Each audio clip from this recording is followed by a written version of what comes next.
All right, in this video, we're going to talk about section 4.2, dealing with the mean value theorem.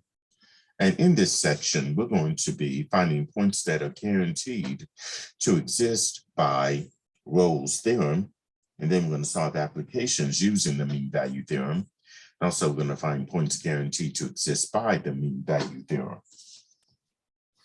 All right, so now the mean value theorem is going to be the cornerstone in the theoretical framework of calculus. And several critical theorems do rely on the mean value theorem. And the theorem also appears in practical applications. So here in this video, we're going to begin with a preliminary result known as Rolle's theorem. Okay, so here's the theorem. And it does say here that we're going to let f be continuous on a closed interval, AB, and differentiable on the open interval, A comma B, with f of A equaling to f of B. This theorem states that there is at least one point called C in that open interval AB such that f prime of C will be equal to 0. Okay, so that's Rolle's theorem. Now, we're going to look at some examples where we're going to have to determine whether or not Rolle's theorem applies. And to do that, we have to check three important things. One of them is this. And let me write this.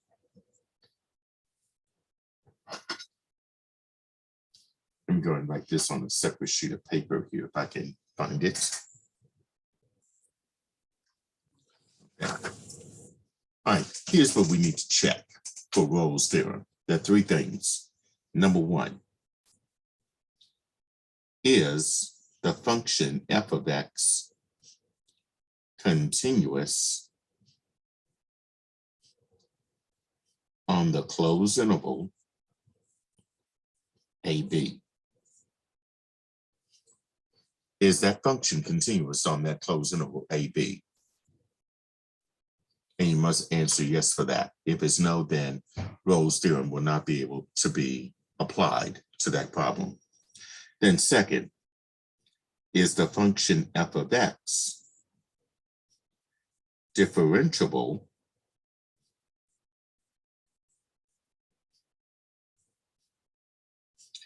on the open interval AB? When you take the derivative, that function, whatever f prime of x is, has to be differentiable on that open interval AB. If it's not, then again, Rolle's theorem will not be able to be applied. And then the third and final question, does f of A, and that would be your endpoint, your left endpoint evaluated for that function, equals f of B. That would be the right endpoint when we substitute the x with that right endpoint. Both f of A must be equal to f of B. If you can answer yes to all three, then that means that Rolle's theorem can be applied. So, if yes to all three, then Rolle's theorem applies.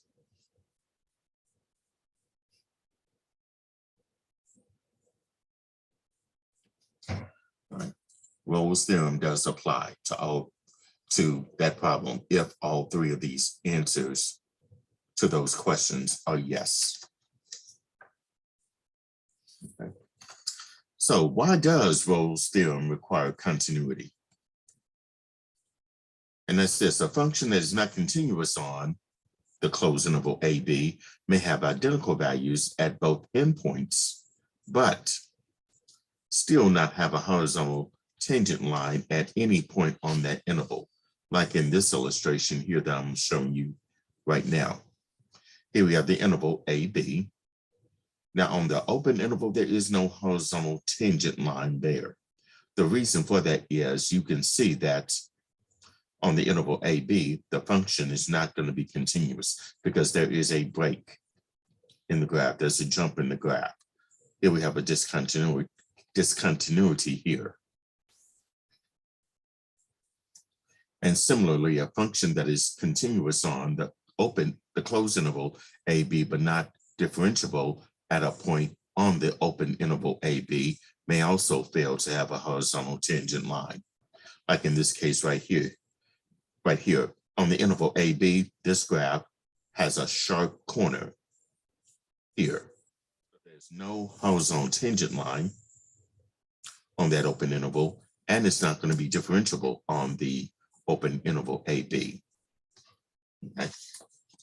So that's why it's important that you check for all three requirements, that f of x must be continuous on the closed interval AB, and also that f of x is differentiable on the closed interval AB, and f of A has to equal f of B for Rolle's theorem to apply. All right, take a look at example 1, where I want to determine whether Rolle's theorem applies to the function shown below on the given interval. And if so, find the point or the points that are guaranteed to exist by Rolle's theorem. And in this case, we got f of x is equal to x times the quantity x minus 3 squared. And the interval here will be from 0 to 3. So let's first determine if f of x is continuous on this closed interval AB. Well, from A to B, from 0 to 3, any x value that you assign to it, you're always going to get an f of x value for it. So I know it's got to be continuous. And by the way, this is actually a polynomial function. So we know it's going to be continuous everywhere. So it must be continuous on the closed interval 0, 3. So I can say continuous on the closed interval 0, 3. Well, let's see if it's differentiable on the open interval 0, 3. First of all, I need to take the derivative of f of x. And f of x in this case is x times x minus 3 quantity squared. Well, that tells me I need to apply the product rule because I got x times that quantity x minus 3 squared. And the product rule is this. I take the first term, which is x, times the derivative of the second. The derivative of x minus 3 quantity squared is this. Bring down the 2, copy over the x minus 3 to the 1 less power. That'll be x minus 3 to the first. And then the inner derivative or the inside derivative. The derivative of x minus 3 is just going to be 1.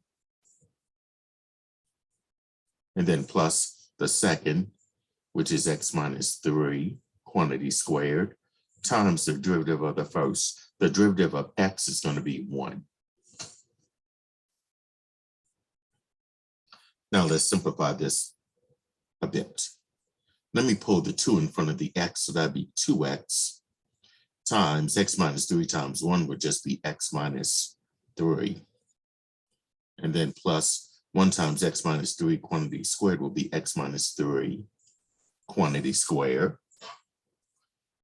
Now, if I distribute the 2x over the x minus 3, I'm going to get 2x cubed minus 6x. Then plus, if I do x minus 3 quantity squared, and I'll do this at the top up here, I can write this as x minus 3 times x minus 3, and then apply the FOIL method. And in this case, this will be x times x, that's x squared. Then x times the minus 3 will be minus 3x. Inside minus 3 times x will be minus 3x. And then minus 3 times the minus 3 will be plus 9. So this will end up being x squared minus 6x plus 9 when I combine the two middle terms here. So x minus 3 quantity squared will be x squared minus 6x plus 9. Now, if I combine like terms here, 2x cubed plus x squared would be 3x squared. Minus 6x and a minus 6x will be minus 12x, and then bring down the plus 9. So f prime of x will be 3x squared minus 12x plus 9. Well, I ended up with a polynomial function, so that means on the interval from 0 to 3, any x value that I assign to it, you're going to get an f of x value for it. So that tells me that it is differentiable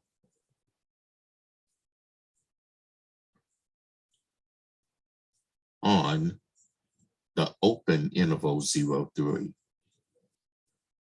It's differentiable on the open interval 0, 3. So requirement number 1 and requirement number 2 are met. Now requirement number 3, does f of a equal to f of b? Well, take a look here. Your a is 0, b is 3. So I need to evaluate f of a, which is f of 0, and f of b, which is going to be f of 3. Using the original function that I started off with, I'm going to substitute 0 in for x. So here, this will be 0 times x, which is 0 again, minus 3 quantity squared. Well, I could care about what 0 minus 3 is and square it. But whatever this is, if I multiply it by 0, I'm going to end up getting 0.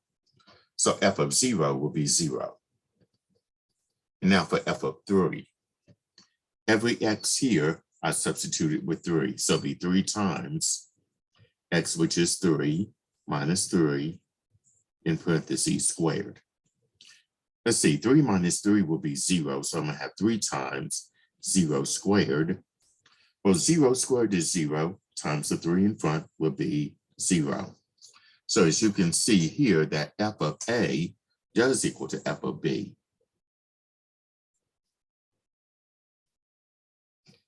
So in this case, all 3 requirements are met. So that tells me Rolle's theorem applies to this problem.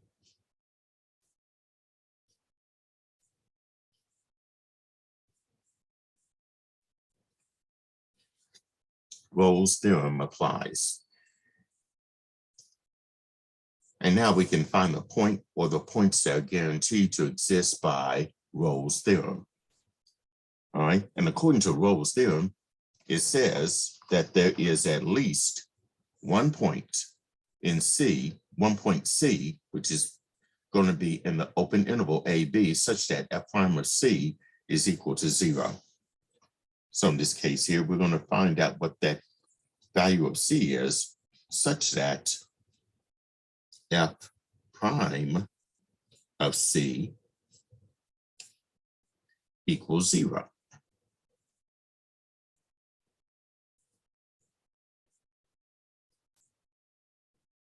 And f prime of x was that 3x squared minus 12x plus 9. So I'm going to take that 3x squared minus 12x plus 9, set that equal to 0, and then simplify. And I'm going to have to do some factoring here because it is a quadratic. Now let's find the common factor that's in 3x squared minus 12x plus 9. In this case, it's going to be 3. So I'm going to factor out the 3. 3x squared divided by 3 will be x squared. Minus 12x divided by 3 will be minus 4x. And 9 divided by 3 will be 3. That's equal to 0. Now x squared minus 4x plus 3, I can factor that into 2 binomials here. X squared breaks up as x and x. The middle term is a minus, the last term is a plus, so they both have to be minus. Factors of 3, that gives me minus 4x, so it have to be 3 and 1. So here I got 3 times x minus 3 times x minus 1 equal to 0. And now we're going to set each factor to be equal to 0 and solve. So here I have 3 is equal to 0. X minus 3 is equal to 0. X minus 1 equal to 0. Now for that 3 equal to 0, I can cross that out because that is a false statement. Now for the x minus 3 is equal to 0, if I add 3, you're going to get x is equal to 3. And for x minus 1 is equal to 0, if I add 1, that means x is equal to 1. All right, now we have to determine the open interval because you're finding at least one point in the open interval 0, 3. And we need to exclude x equals 3 because 3 is not a part of this open interval. It's a part of the closed interval, but not the open interval. So we eliminate the 3. And x equals 1 is included in that open interval 0, 3. So the only point that is guaranteed to exist by Rolle's theorem, I'm just going to say the point that is guaranteed to exist would be the point x is equal to 1. So x equals 1 is the only point that's guaranteed to exist by Rolle's theorem.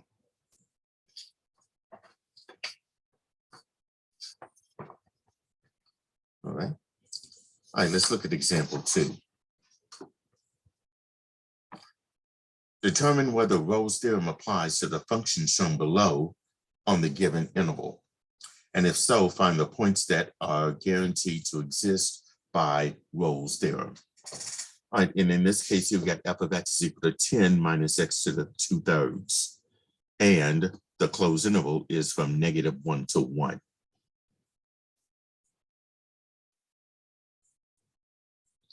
Well, by looking at this here, I know for a cube root, of course, if you substitute a negative, you're going to get a negative value for that anyway, because we can take the cube root of a negative number and then turn around and square. So from -1 to 1, it is continuous on that interval. So I'll just say continuous on the closed interval -1 to 1. Now, what about it being differentiable on the open interval -1 to 1? Let's find the derivative of this function. So if I do f prime of x, that's going to be this. The derivative of 10 is going to be 0. And then for -x to the 2/3, I'll bring the negative down. Its derivative would bring down the 2/3, copy over the x to the 1 less power. 2/3 minus 1 whole would be -1/3. And if you wanted to, you can do 2/3 minus 1 in the calculator, and I'll show you that. 2 divided by 3 minus 1. Press the math key, select number 1 for fraction. There you have it, -1/3.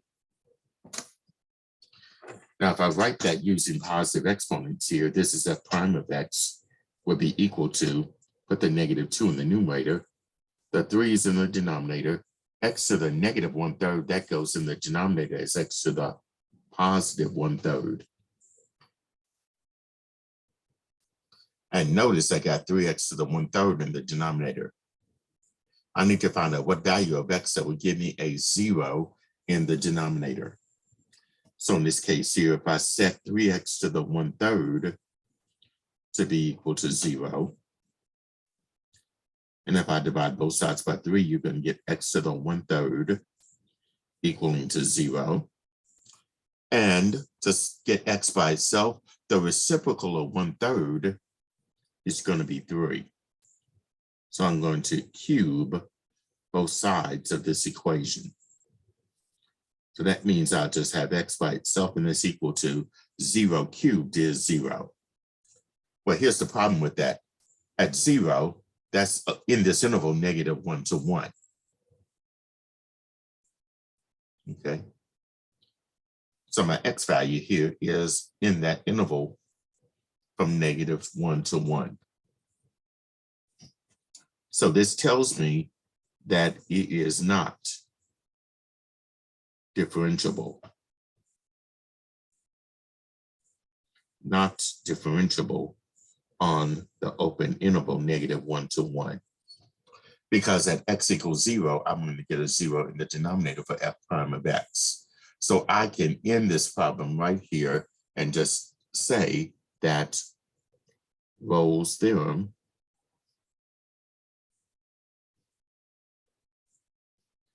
does not apply. Does not apply. And the reason for that is because at x equals 0, I'm going to get a 0 in the denominator for f prime of x.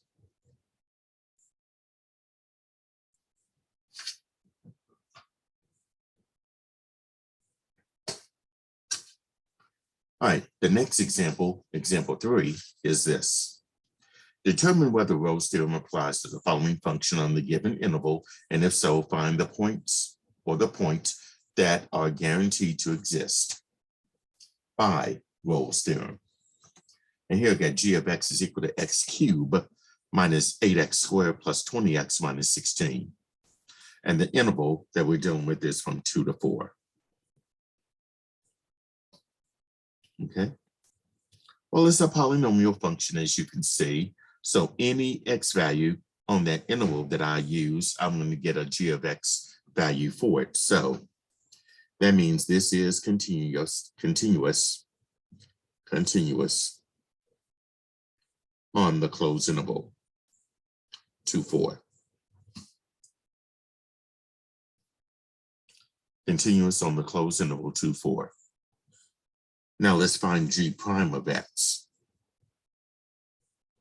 So if I take the derivative of g of x, this will be for x cubed, 3x squared, minus for the 8x squared, if I bring the 2 down and multiply it by 8, you're going to get 16x plus, for 20x, that derivative is 20. The derivative of minus 16 will end up being 0. So I have 3x squared minus 16x plus 20 for g prime of x. Again, that's a polynomial function as well. That means any x value on that open interval 2, 4, I'm going to get a g prime of x value for it. So it is differentiable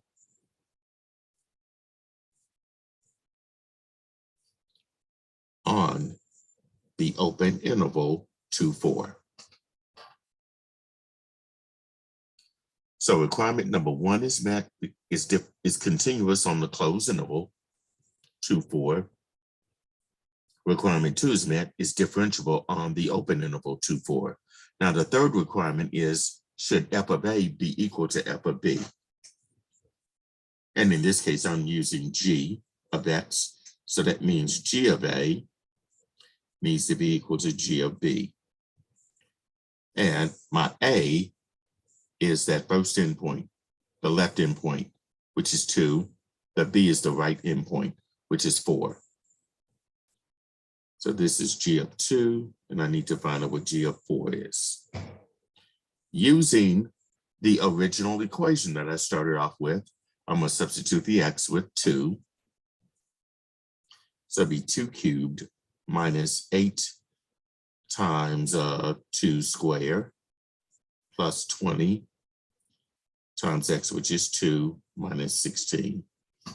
Now I'm going to use the calculator to do this because I think I can type all this in. So in this case, 2 cubed will be 2, press the hat key, and then 3, right arrow to get out of it, minus 8.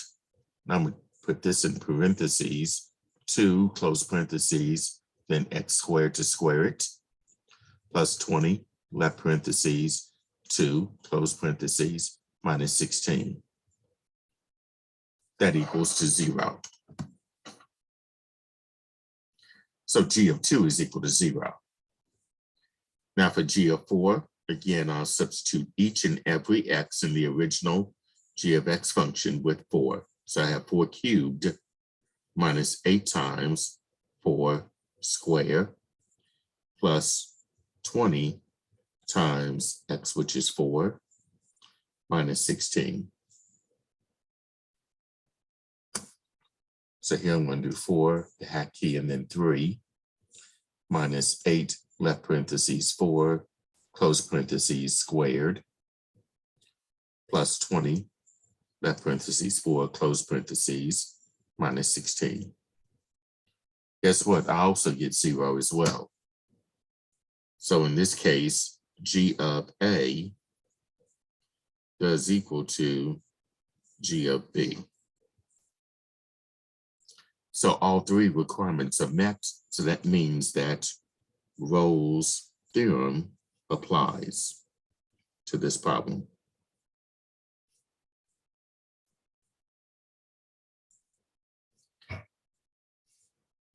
And now next we need to find out the points that are guaranteed to exist by Rolle's theorem.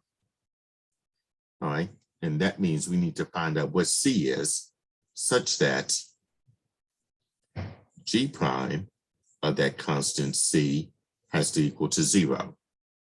Well, G prime of x was that 3x squared minus 16x plus 20. So let's take that 3x squared minus 16x plus 20, set that equal to 0. And then we're going to solve for x. Well, believe it or not, 3x squared minus 16x plus 20 can be factored into 2 binomials here. So 3x squared, I'm going to break that up as 3x and x. Let's say I know they got to be minus signs here because the last term is a plus, the middle term is a minus, so they both have to be minus. Now I need factors of 20, where the outer and the middle will give me minus 16x. And in this case here, I'm going to put the 10 here and the 2 here. Okay. Now I'm using trial and error, but you might want to use the AC method to factor this out completely. So it will be 3x minus 10 times x minus 2 equal to 0 because minus 10x and a minus 6x does give me minus 16x as a middle term. Now let's set each binomial factor to be equal to 0. So I will have 3x minus 10 equals 0 and x minus 2 equal to 0. Each equation will solve for x. So for the 3x minus 10 equal to 0, if I add 10, you're going to get 3x is equal to 10. Divide both sides by 3. It'd be x is equal to 10 thirds. And then for the x minus 2 is equal to 0, if I add 2, you'll get x is equal to 2. Now we got to find out which ones are guaranteed to exist by Rolle's theorem. Well, I need to get rid of the 2 because at 2, that is not included in the open interval here. Because my values have to be included in the open interval. So 2 is not included in this open interval part for the differentiable. 10 thirds is, because 10 thirds is like 3 1/3. That's between 2 and 4. So at 10 thirds, this is the point that is guaranteed to exist. Guaranteed to exist based on Rolle's theorem.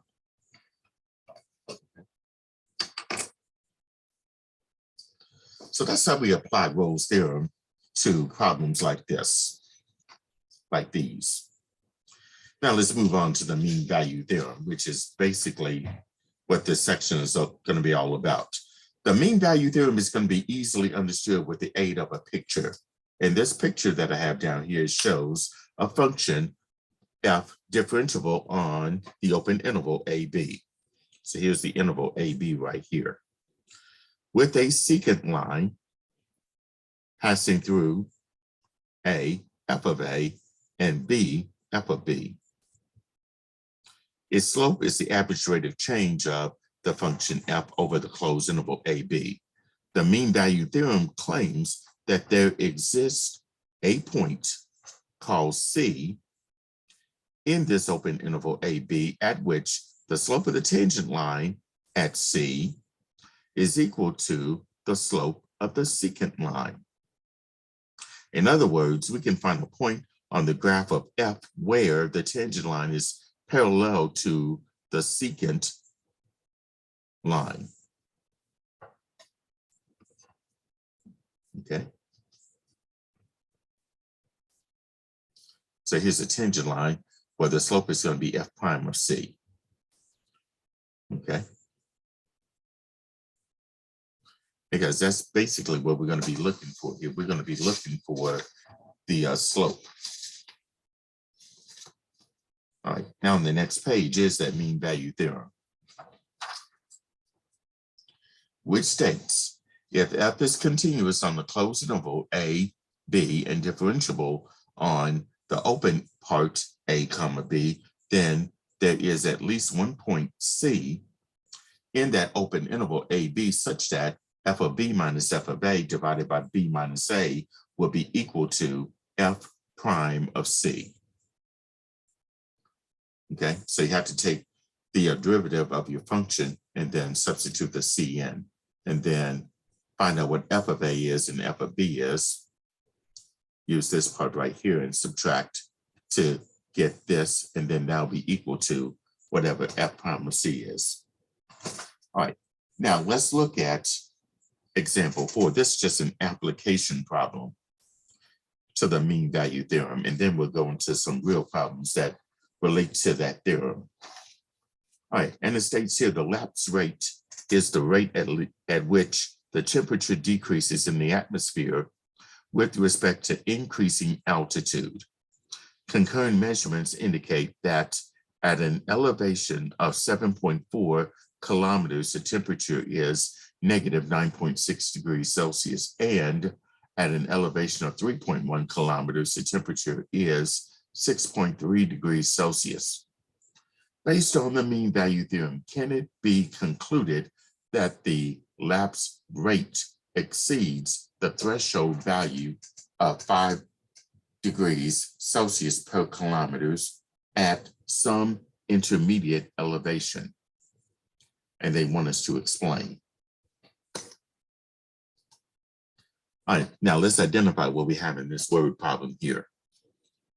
The elevation is 7.4 kilometers. The temperature is negative 9.6 degrees Celsius. So that means your A is 7.4 kilometers, and f of A is at negative 9.6 degrees Celsius.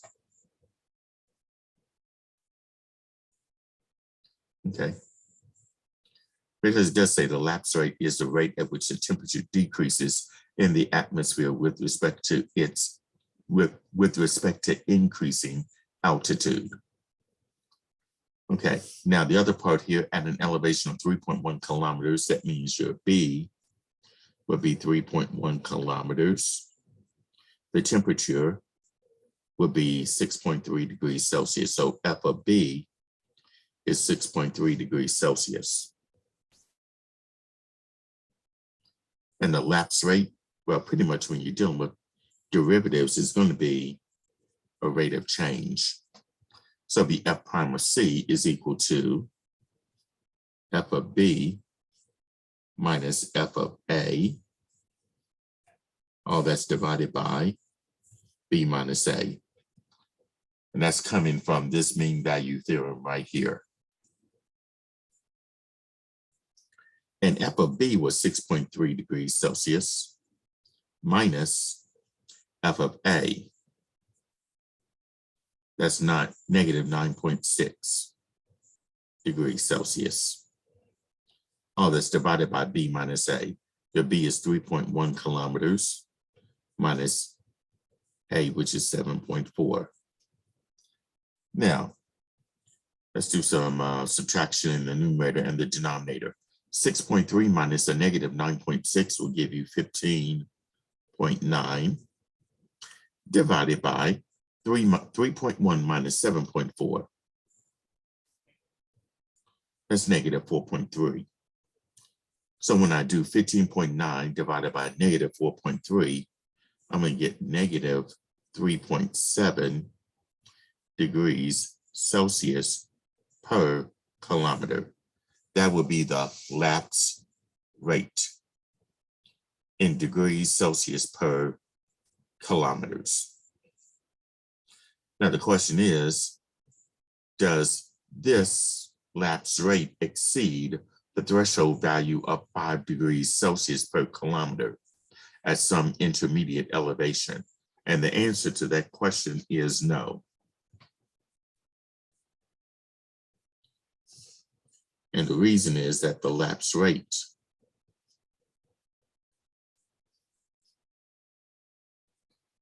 of, in this case, negative 3.7 degrees Celsius per kilometer is less than the threshold value.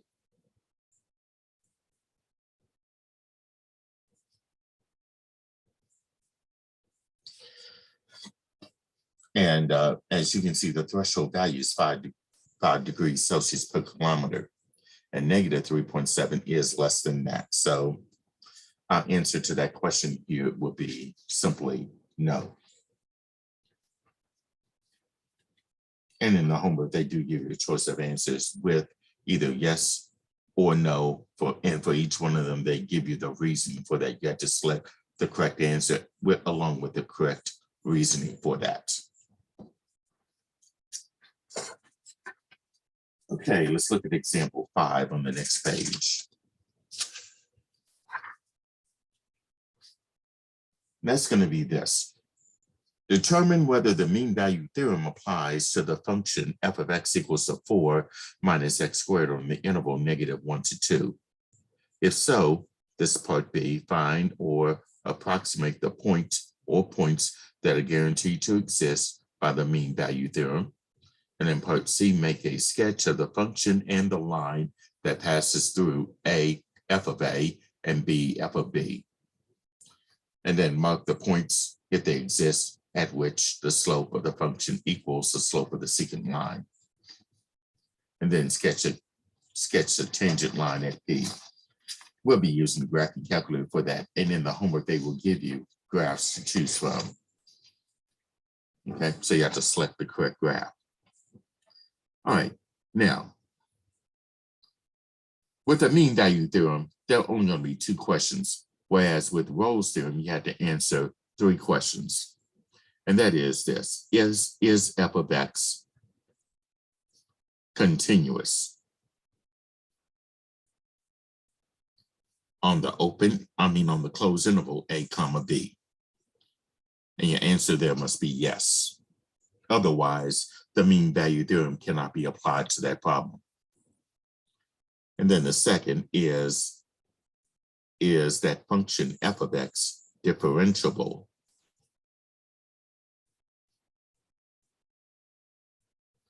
on the open interval a comma b? That answer there must also be yes as well. And that's all there is to it. So if you can answer yes to both of these, that means that the mean value theorem can be applied. All right, so starting with part A.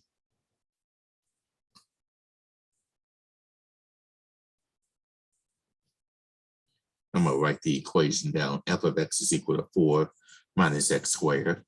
And the interval is from negative 1 to 2. Okay. It is a quadratic function, so on that interval from negative 1 to 2, any x value that you assign to it, you're always going to get an f of x value for it. So it is continuous on the closed interval -1 to 2.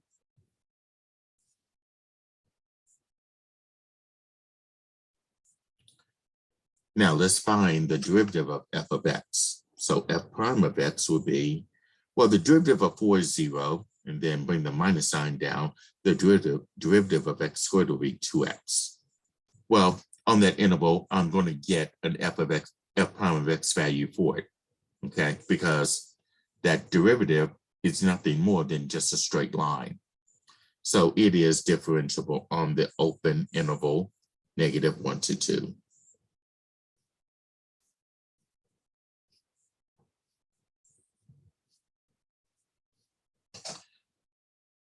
So here, the mean value theorem can be applied since both requirements are met.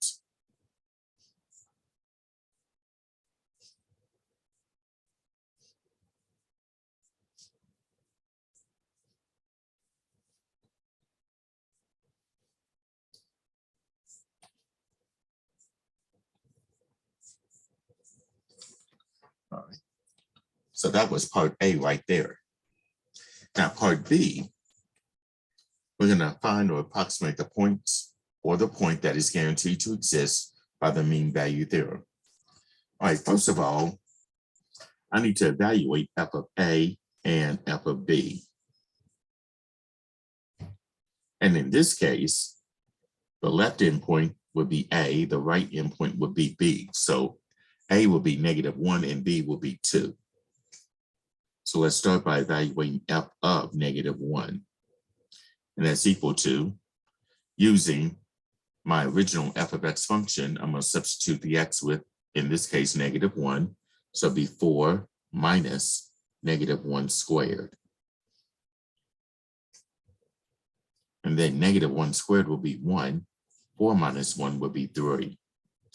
So f of -1 would be 3. And then f of b, my b is going to be 2. So it'll be f of 2 is what I'm trying to find.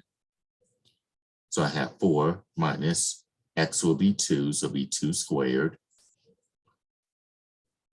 2 squared will be 4. 4 minus 4 is 0.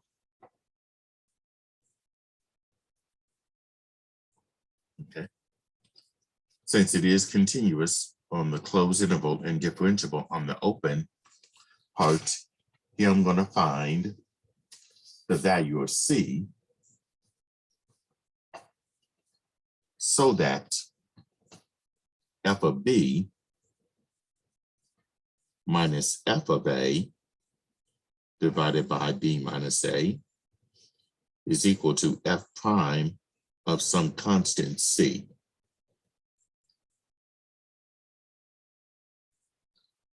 Well, I've already found the derivative of f of x, and that's f prime of x equaling to -2x.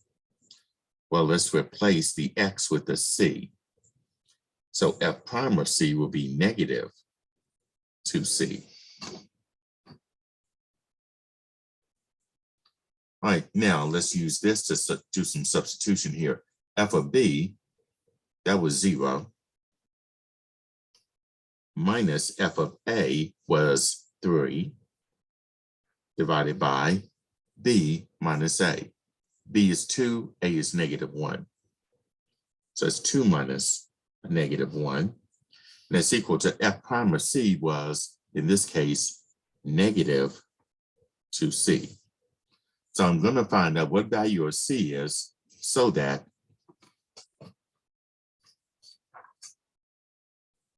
this is satisfied. And I'm actually looking for the point that is guaranteed to exist by that mean value theorem.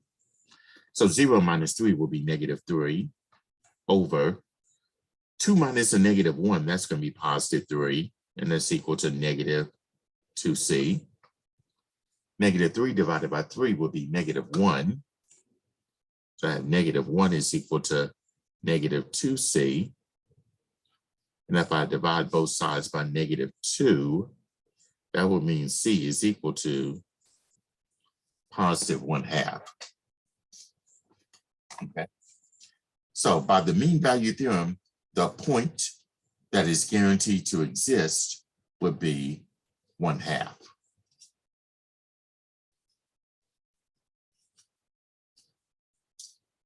All right. Now, part C, we're going to make a sketch of the function and the line that passes through A, f of A, and B, f of B. All right, so let me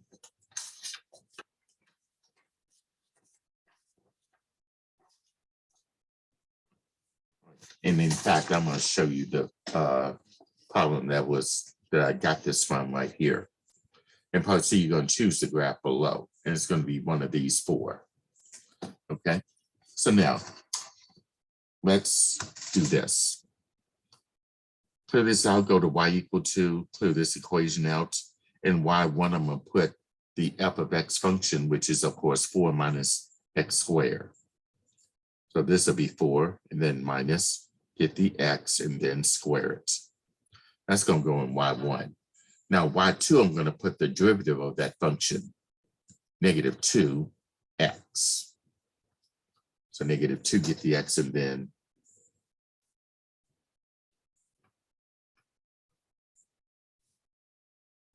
now I'm going to do graph.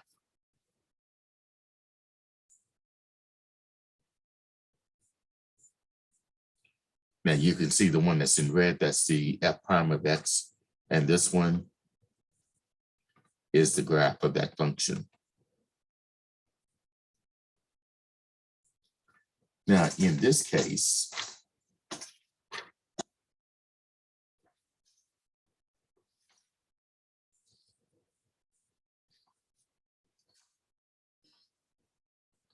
I'm thinking that the one that they want you to choose will have to be this graph right here. Okay? Because that's going to be the point where the tangent line exists right here. And this is the graph of the derivative of that function. So it'll have to be answer B in this case.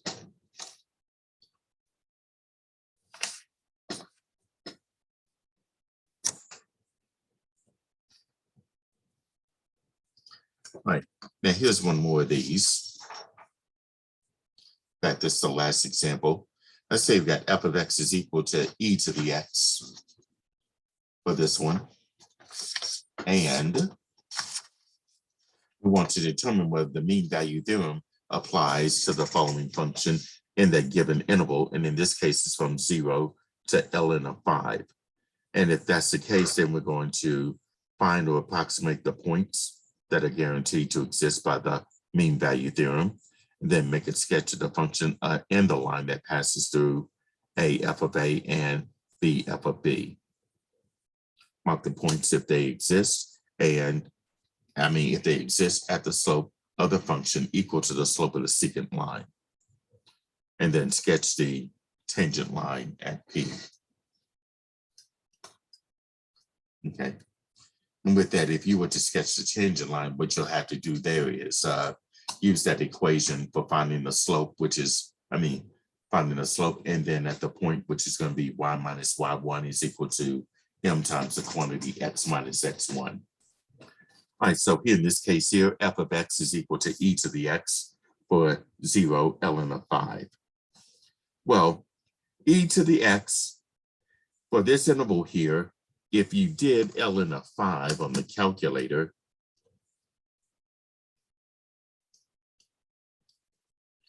that's like 1.61. And of course, that exists. Any x value that you assign to that, you're going to get an f of x value for e to the x. So I know it's going to exist within that interval. So that means that it is continuous. I'll just say continuous on that closed interval 0 ln of 5. And if I take the derivative of e to the x, that's the easiest derivative to take. If you recall, the derivative of e to the x is simply e to the x. Okay. So on the open interval, any x value that you assign to it, you're going to get a value for for f prime of x. So differentiable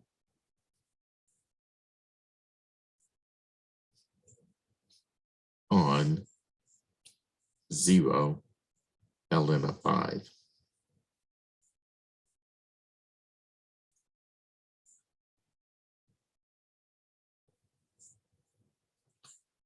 So both requirements are met, so that means that the mean value theorem can be applied. So I'll just say mean value theorem can be applied.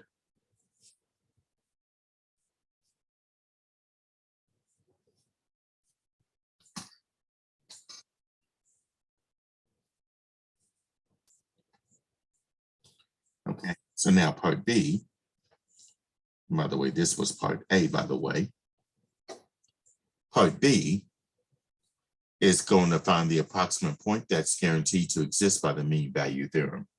Let's find out what f of A is and f of B. So my A is the left endpoint, which is 0. The B is the right endpoint, that's ln of 5. Okay, so evaluating f of 0 means e to the 0.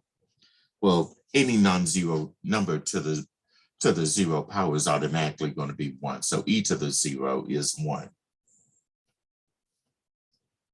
And b is ln of 5. So let's evaluate f of ln of 5. And that's going to be e to the ln of 5. Now keep in mind, e and ln are inverses of each other. So e to the ln of whatever is whatever. That's one of the properties of natural logarithms. So e to the ln of 5 will automatically be 5. And if you need verification of that, you can do this. Second ln for the e, and then type in ln 5, close parentheses, hit enter. You'll see that it's going to be 5. So now we need to find out some value of c such that f of b minus f of a divided by b minus a is going to be equal to f prime of c. Well, let's find out what f prime of c is. Well, I know f prime of x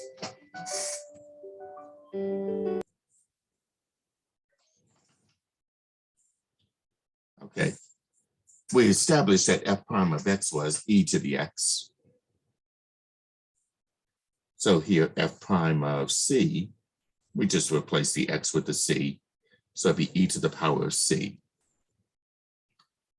All right, and then we just do our substitution here. From here, f of b was 5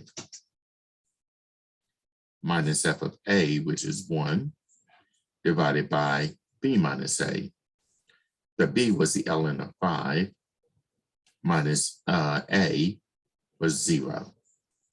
That's going to be equal to f prime of c is going to be e to the power of c. All right, so if I do 5 minus 1, that will be 4 over ln of 5 minus 0 will be ln of 5, and that's equal to e to the power of c. Now, to get the c, which is an exponent, e and ln are inverses, so I'm going to take the natural log on both sides of this equation.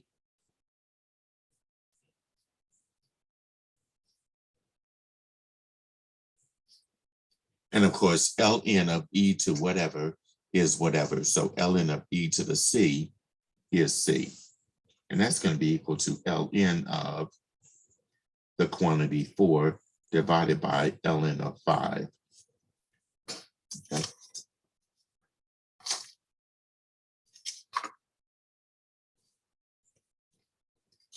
Okay, and here they want the exact answer, so this will be it.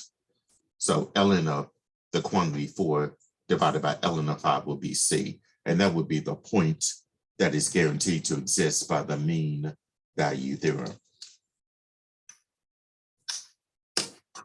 Okay. Now, in this case, they're going to want you to choose one of these graphs here. Okay. Let's see what we can do here. That f of x, I'm going to go to y equal 2 and clear out both of these equations. That f of x is e to the x. So if I do second ln for the e and then get the x, and then press the graph. Okay, now here they give windows here. So in this case here, let's see, if I do from 0 to 2, go to the window, go from 0 to 2, x min will be 0, x max will be 2, and the y scale, x scale will be 1, y min will be 0, y max will be 8, let's say in increments of 2. I know that's going to be the graph there. Okay, now, probably the equation of the secant line might be hard to get because I think the graph for that will also be the same as well. Okay, now the choice that they say here for this one in this example would be, in this case, choice B. Okay, because here they give not only the graph of the secant line, they also sketch the graph of the tangent line. Okay, now in another video, I might explain this, how you can use your graphing calculator to come up with the graph of the secant line and the graph of the tangent line as well. All right, so that does conclude this video in section 4.2, dealing with the mean value theorem. All right, feel free to contact me if you have any questions about anything presented in this video, or if you have questions about the homework in my math lab.